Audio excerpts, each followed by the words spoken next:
ಇಲ್ಲೇ ನಿಂತ್ಕೊಳ್ಳಿ, ಇಲ್ಲೇ ನಿಲ್ಲಿಸಿ, ಅಲ್ಲೇ ನಿಲ್ಲಿಸಿ. ಮಂಜುನಾಥ್ ಅವರು ಬೆಂಗಳೂರು ಗ್ರಾಮಾಂತರ ಕ್ಷೇತ್ರದ ಮಂಜುನಾಥ್ ಏನಿದ್ದಾರೆ ಅವರು ಆರೋಗ್ಯ ವಿಚಾರಿಸ್ಕೊಂಡು ಬಂದಿದ್ದಾರೆ. ಅವ್ರು ಏನು ಹೇಳ್ತಾರೆ ಅಂತ ಕೇಳೋಣ.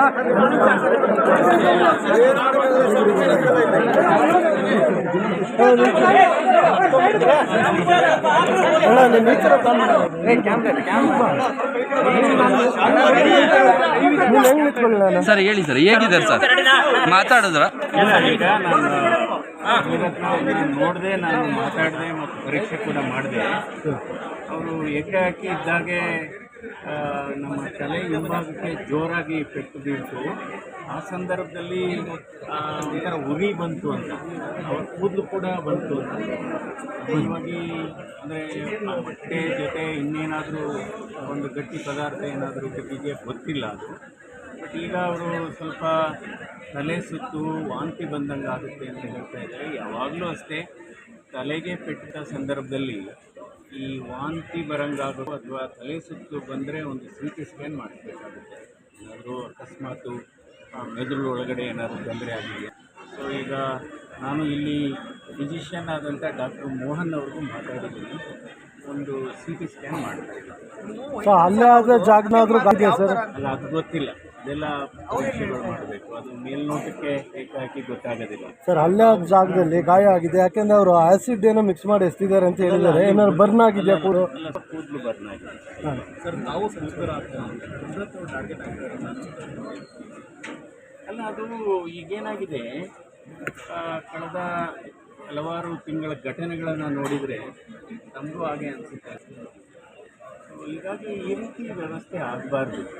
ಏಕೆಂದರೆ ಈಗ ನಾವು ಈ ವರ್ಷ 75ನೇ ನಮ್ಮ ಸಂವಿಧಾನ ದಿನಾಚರಣೆಯನ್ನು ಆಚರಣೆ ಮಾಡ್ತಾಯಿದ್ದೇವೆ. ಸಂವಿಧಾನಕ್ಕೆ ನಾವು ಬೆಲೆ ಕೊಡಬೇಕು. ನಾವು ಯಾವಾಗಲೂ ಅಷ್ಟೇ ಒಂದು ಪ್ರಜಾ ವ್ಯವಸ್ಥೆ ಆರೋಗ್ಯಕರವಾದಂಥ ಸ್ಪರ್ಧೆ ಇರಬೇಕು. ಚುನಾವಣೆಯಲ್ಲಿ ಒಬ್ಬರು ಗೆಲ್ಲೋದು ಅಥವಾ ಒಬ್ಬರು ಸೋಲೋದು ಅದು ಸ್ವಾಭಾವಿಕ.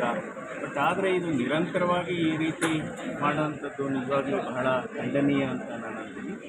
ಸೊ ಇದಕ್ಕೆ ಅಂದರೆ ಇವತ್ತು ವ್ಯವಸ್ಥೆ ತಪ್ತಾ ಇದೆ ಅಂತ ಸರ್. ಘಟನೆ ಆದಮೇಲೆ ಘಟನೆಗೆ ಏನು ಇರ್ಬೋದು ಅನ್ನೋದ್ರ ಬಗ್ಗೆ ಏನೋ ಮುಂದತ್ ನಮ್ಮವ್ರು ನಿಮ್ಮ ಹತ್ರ ಚರ್ಚೆ ಯಾರ ಮೇಲೆ ವ್ಯಕ್ತಪಡಿಸಿದ್ರ? ಆಲ್ರೆಡಿ ಅವರು ನಮ್ಮ ಪ್ರೆಸಿಡೆಂಟ್ಗೆ ಬರೆದಿರೋಂಥದ್ದು ಅದರದೆಲ್ಲ ಗೊತ್ತಿದೆ. ತಮ್ಮ ಹತ್ರ ಡಿಸ್ಕಸ್ ಮಾಡಿದ್ರ? ಕಂಪ್ಲೇಂಟ್ ಕೊಡ್ತಾರಂತ? ಘಟನೆ ಬಗ್ಗೆ ಮಾತ್ರ ಮಾತಾಡಿದ್ರೆ ವಿಚಾರ ಮಾತಾಡಿಲ್ಲ. ಯಾಕೆಂದರೆ ತಲೆ ಸುತ್ತು ಬರ್ತಾ ಇದೆ. ನಾನು ಹೆಚ್ಚಿಗೆ ಉತ್ತರ ಹಾಕಬೇಕು ಅಂತ. Sir complaint sir? Complaint station complaint ಕೊಟ್ಟಿದ್ದಾರೆ. ಇವರೆಲ್ಲ ಇದ್ದಾರೆ, ನಮ್ಮ ಕಾರ್ಯಕರ್ತರೆಲ್ಲ ಇದ್ದಾರೆ,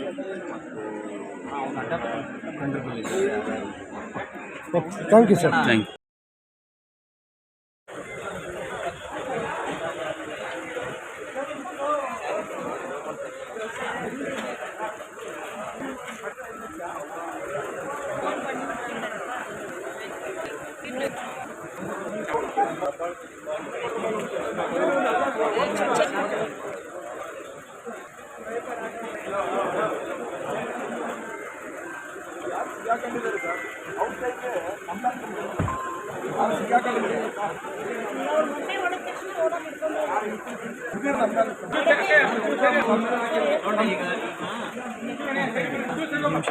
ಒಂದೇ